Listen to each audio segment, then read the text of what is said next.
Welcome to our third class on emotional health and spiritual maturity. Today I want to introduce to you the subject of emotional systems and provide you with a tool to consider how your relationships function within an emotional system. First, let's recap some conclusions to our previous classes.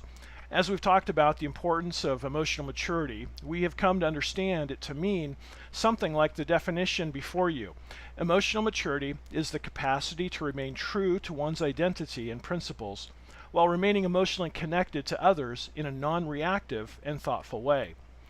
The challenge that we all face is that too often our default behavior with others is one that is guided largely by our emotional reactions to them, rather than by a stronger sense of who we are and what principles guide our lives.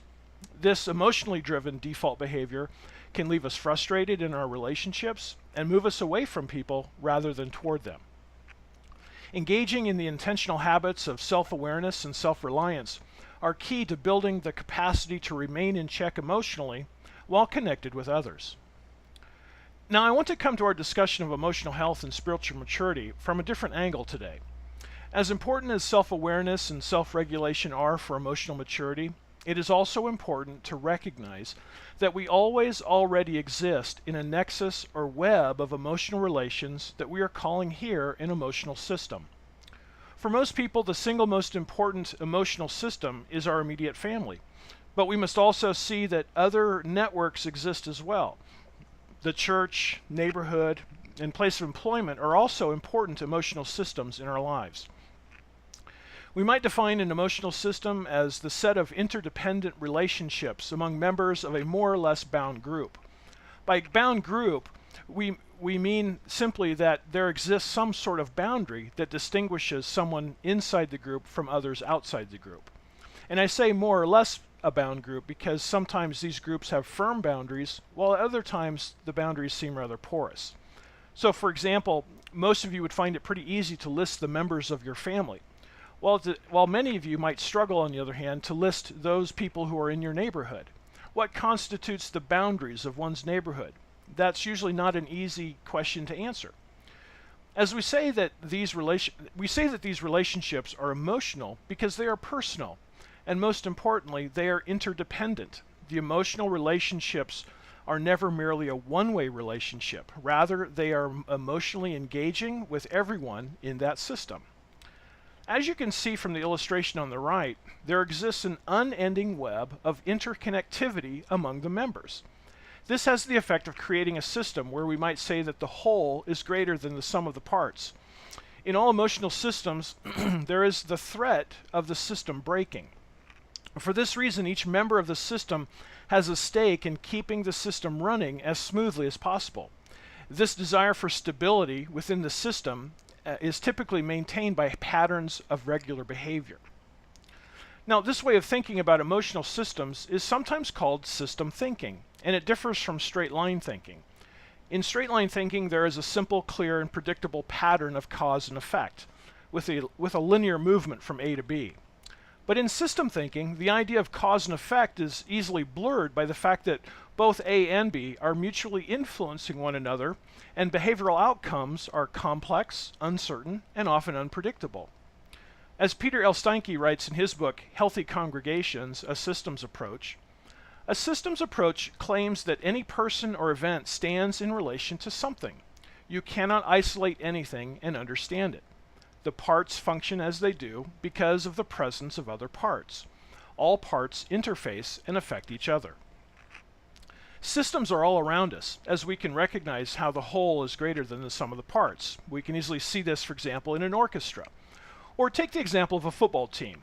As an observer to understand what has just happened on the field after the offense has run a successful play, one simply can't focus on what the quarterback did.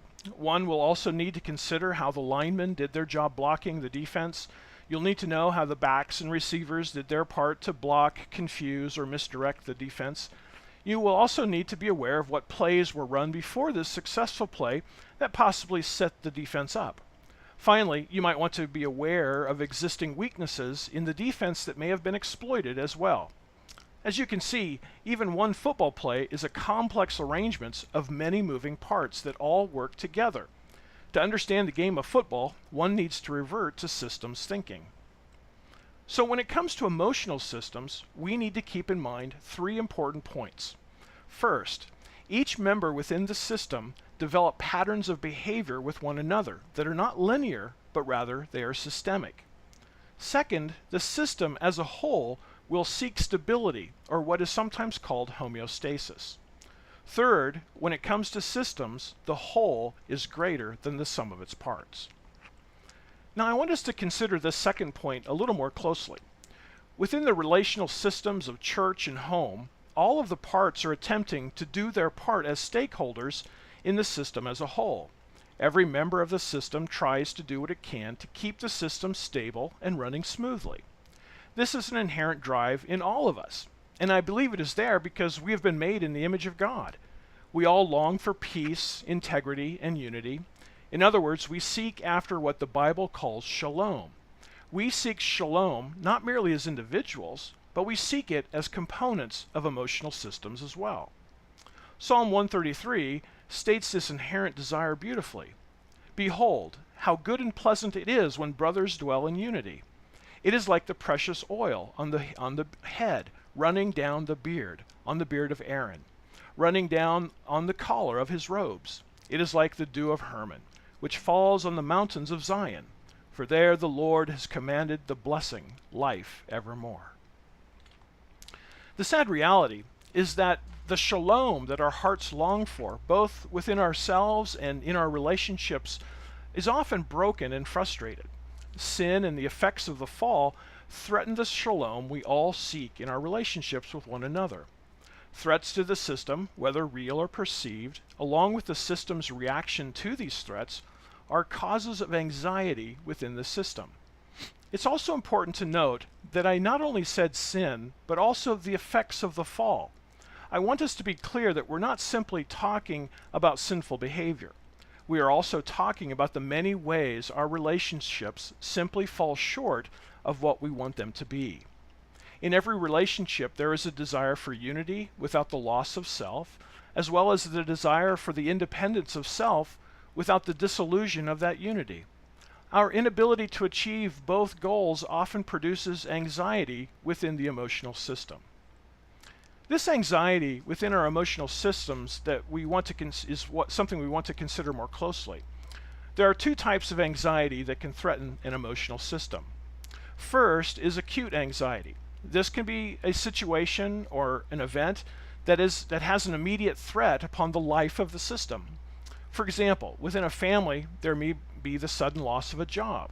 Here, the threat to the family's viability is immediate, and the needs are urgent for the family to respond. Once another job is secured, then the family may quickly return to homeostasis. However, another form of anxiety is chronic anxiety.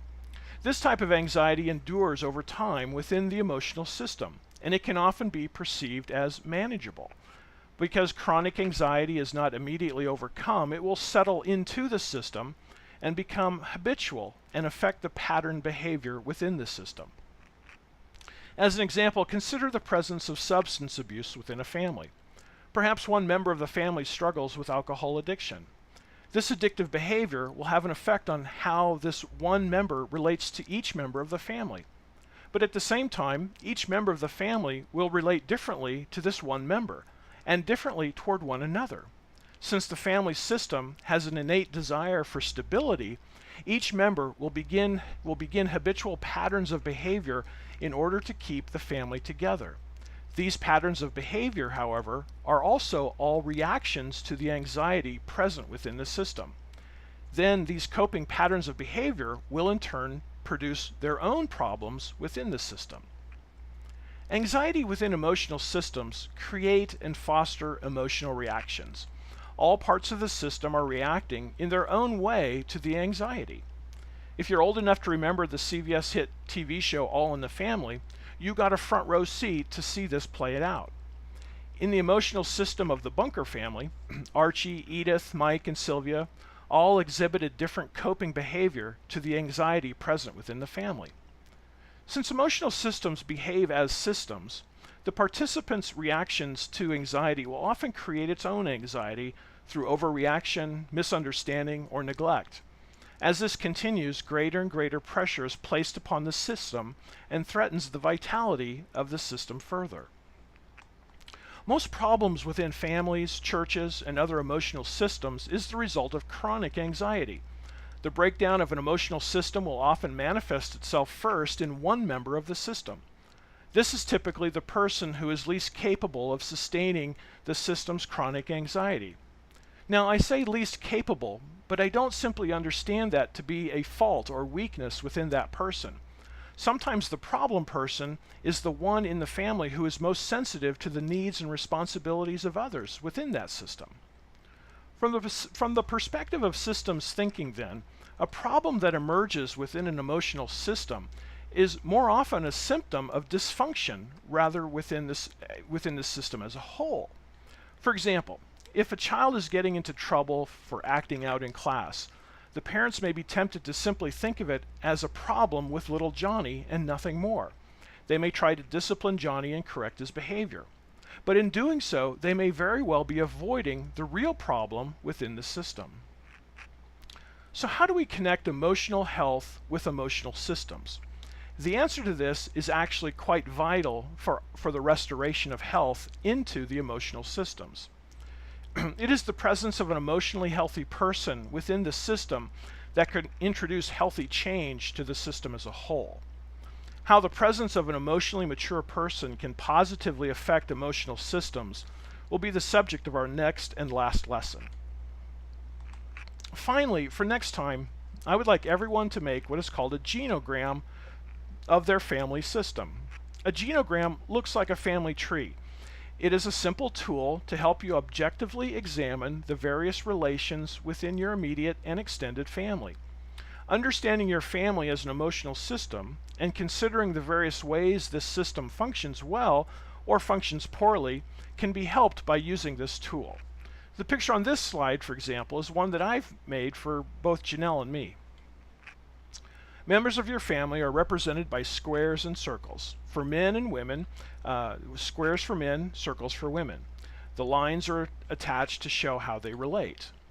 You can also make these as elaborate as you want by adding symbols to depict how the individuals in the system relate to one another and how other factors in the family may be the source of chronic anxiety. Well, that is all I have for now. I hope to see you Sunday so we can discuss this more with one another. Goodbye.